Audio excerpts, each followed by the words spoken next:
శ్రీ గురుభ్యో నమః. శ్రీమాత్రే నమః. రత్నగ్రైవేయ చింతాకలోల ముక్తా ఫలాన్విత.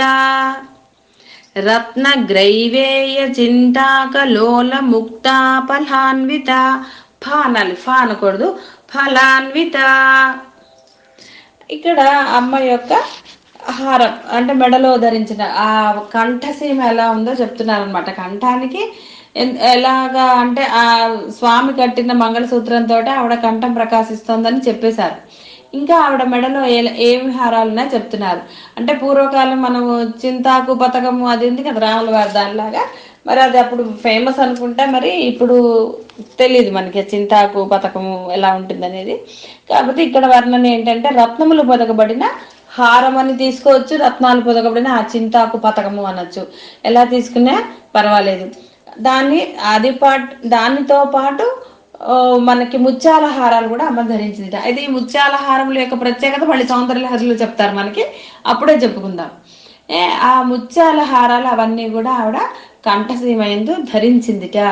ఎందుకు కంఠసీమ యందు ధరించింది అంటే ఇక్కడ ఇంకో విశేషార్థం ఏం చెప్తారు అంటే, ఈ కంఠసీమ యందు ధరించబడిన అమ్మ యొక్క నగలను గనక మనం ధ్యానం చేస్తే, అంటే ముత్యాల హారాలను గనక ధ్యానం చేస్తే మనకి ముక్తి లభిస్తుందిట అని. అందుకని ఆ ముత్యాల హారాల్ని, రత్నాల ఆ పథకాలని మనం ధ్యానం చేయొచ్చు.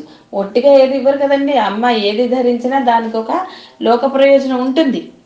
ఆ ప్రయోజనం మనం ఏ విధంగా వాడుకుంటే ఆ విధంగా, అంటే లౌకికంగా వాడుకుంటే లౌకికంది, అప్పుడు లౌకికానికి వాడుకున్నప్పుడు జన్మ పరంపరలు తప్పవు, ఫ్రీ గిఫ్ట్లు అవన్నీ కూడా. దాన్ని మనం సాధన కింద ఉపయోగించుకుని సాధనా మార్గంలో తీసుకువెళితే తప్పకుండా మనకి ఆ సాధనలో ఆవిడ ముందుకు తీసుకువెళుతుంది, ఆ ముక్తిని కూడా ప్రసాదిస్తుంది. మళ్ళీ చెప్పుకున్నట్టు సాలోక్యము, సామీప్యము, సాయుధ్యం వరుసగా అన్ని కూడా లభిస్తాయి. కాబట్టి ఇక్కడ మనము బాగా తెలుసుకునేది అంటే పదే పదే చెప్పుకుంటున్నా కొద్ది, అంటే మనం ఎంత చెప్పుకుంటూ ఉంటే అంత లోపలికి దిగుతుందని చెప్పుకోవటమే తప్ప వేరే ఉద్దేశం ఏమీ కాదు. ఆ అమ్మను అలా పరిపూర్ణంగా మనం విశ్వసించవలసిందే. కష్టాలు వస్తాయి, ఈ దేహం వచ్చిందంటేనే అర్థము, అంటే ఏ దేహం అన్నా కానివ్వండి, వచ్చిందంటేనే అర్థం మనం కర్మశేషం ఉంది కాబట్టి దేహం వచ్చింది. బంధాలు ఉన్నాయంటే కర్మశేషం ఉందంటే, లేదా ఏ బంధాలు లేవండి, ఏ బంధాలు లేకపోతే ఏది లేదన్నట్టు. కాబట్టి ఇవన్నీ ఇచ్చిందంటే అమ్మ. కాబట్టి ఇప్పుడు ఇక్కడ ఇంకొక విశేషం మానవ జన్మకి ఏమిటి, వీడు ఇప్పుడు తరించడానికి చాలా గొప్ప అవకాశం ఆ అమ్మ ఇచ్చింది. అయితే అమ్మ ఇచ్చింది కాబట్టి ఆ అవకాశాన్ని మనం వినియోగించుకుంటూ పోతూ ఉంటే శరీరానికి వచ్చే కష్టాలు వస్తాయి, పోతాయి. దాని అందు మనం దృష్టిని పెట్టకూడదు. దృష్టిని పెట్టకుండా ఉండడం కోసమే మనము అమ్మ యొక్క నామాన్ని నిరంతరం జపం చేయాలి. నిరంతరం ఆవిడని తలుచుకుంటూ, అమ్మ నువ్వు ఉన్నావు యద్భావం తద్భవతి కదా, నువ్వు ఉన్నావు, ఎందుకో ఇది అవుతోంది, పర్వాలేదు, నువ్వు ఉన్నావు కదా, నాకేం పర్వాలేదు, నువ్వు ఉన్నావు, నాకు పర్వాలేదు అని నిరంతరం కనుక మనం ఆ నమ్మకాన్ని దృఢం చేసుకుంటూ ఉంటే తప్పకుండా మనకి ఆ అమ్మ ది బెస్ట్ చేసి చూపిస్తుంది. దానికోసం ఇంత లలితలో ఆవిడ యొక్క అన్నిటినీ వర్ణించాల్సిన అవసరం ఏముంది, ఇలా చేసుకోండి అలా చేసుకోండి అమ్మ చెప్పాల్సిన అవసరం లేదు. ధైర్యం కోసం చెప్తూ ఉంటుంది అమ్మ. నువ్వు నన్నే పట్టుకో, నా నామం, ఒక్క నామం పట్టుకుంటే ఏమొస్తుందని నీకు అనుమానంగా ఉందేమో, ద్వంద్వభావం నీలో ఉండుంటాయి, అవి తొలగిపోవడానికే నేను నా యొక్క రూపాన్ని వర్ణిస్తున్నాను అని చెప్పింది ఆవిడ. దేవతల బండాసురుడు అవన్నీ మనం పక్కన పెట్టినా, ఇప్పుడు ఈ రోజు మనం కనుక అనుకున్నప్పుడు మనకి అమ్మ నీ నామం చెప్పుకుంటుంటే నాకు భావం రావట్లేదు, రొటీన్ అయిపోతుందని మనం ఎక్కడ బాధపడతామో అని చెప్పి ఆవిడ వసిన్యాది వాగ్దేవతలను పిలిపించి తన యొక్క నామాలను చెప్పించుకుని ఆ నామాల యొక్క గొప్పతనము, దానివల్ల వచ్చే ప్రయోజనాలు, అంటే ఎన్ని ప్రయోజనాలు చెప్పింది, లౌకిక ప్రయోజనాలు చెప్పింది, అదే సమయంలో సాధనకు ఉపయోగపడేది కూడా ఆవిడ చెప్తోంది.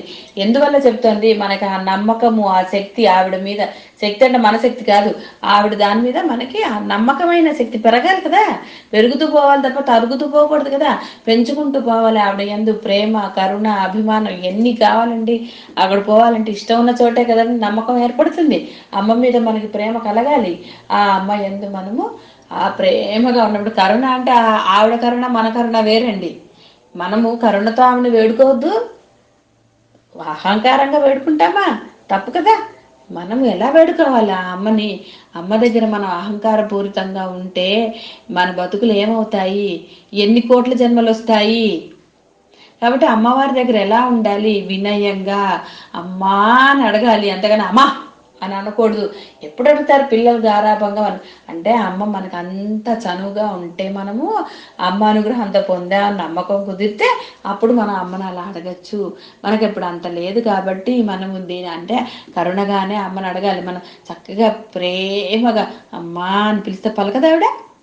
అది ఆ విధంగా మనము మామూలు లౌకిక అమ్మాయి పలకదండి. వాడు ఎంత కోపం తెప్పించినా మళ్ళీ అమ్మ దగ్గరకు వచ్చేసేస్తే నవ్వేస్తుందా లేదా తల్లి?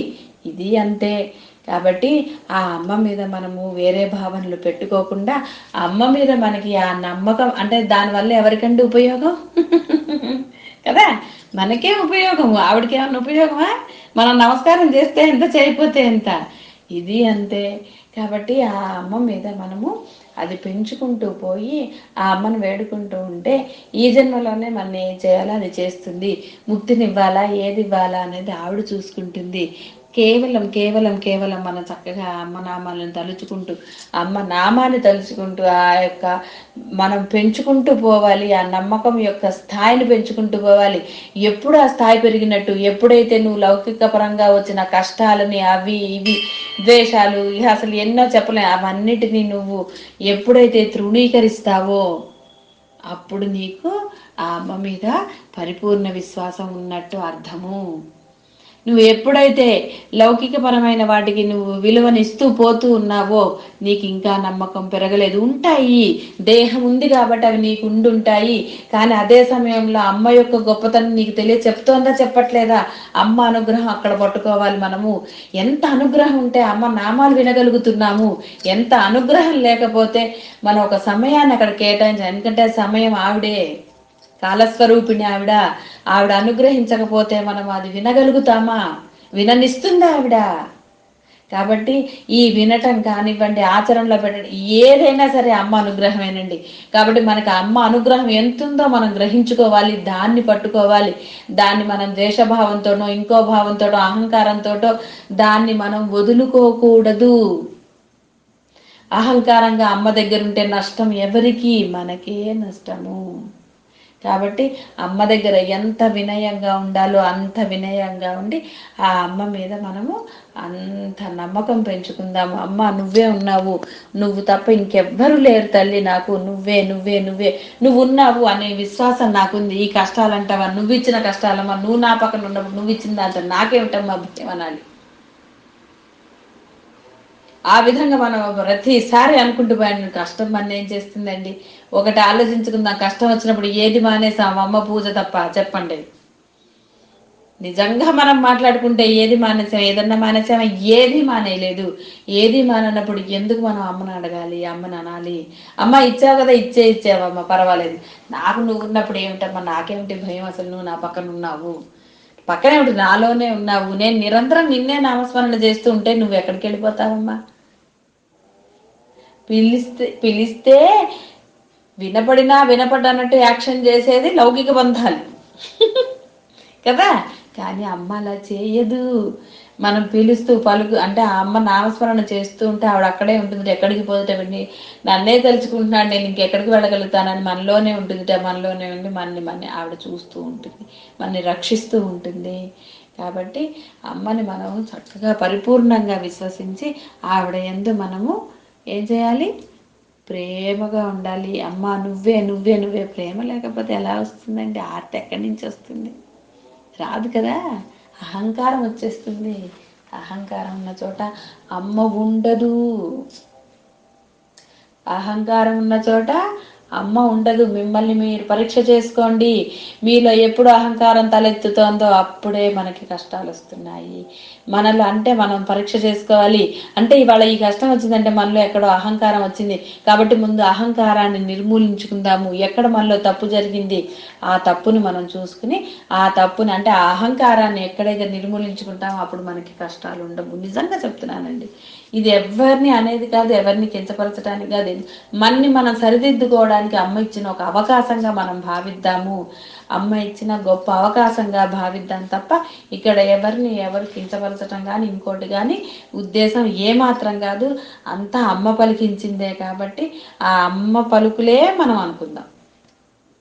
వాటినే మనం ఆచరణలో పెడుతున్నాం కాబట్టి ఎక్కడ మనలో అహంకారం వచ్చింది, అమ్మ ఎక్కడో ఉందన్నమాట, ఇంకా నాలో తీసేయి తీసేయి తీసేయి, నువ్వున్నావు అంతే, సరే అమ్మా నేను దోషం నాకు తెలియక చేశాను, తెలిసే చేశాను, తెలిసి కూడా చేశాను, ఓకే తెలిసి చేస్తున్నాను, క్షమించమ్మా, నన్ను శిక్షించు, లేకపోతే అంతే తప్ప నీ అనుగ్రహం నాకు లేకుండా చేయకమ్మా అని చెప్పి ఆవిడనే మళ్ళీ మనము చక్కగా ప్రేమగా దీనంగా ఆవిడ్ని వేడుకుంటే క్షమించుతుంది. కరుణాతరంగితాక్షి. ఆవిడ్ని మనం వేడుకుని క్షమాపణ కోరితే క్షమించే కరుణా స్వభావురాలు, కరుణ రాసిపోసిన కరుణ ఆవిడ రక్షిస్తుంది. కానీ మన తప్పు మనకి తెలియాలి కదా. శుభం భూయాత్. సర్వం శ్రీ మాతృచరణారవిందార్పణమస్తు.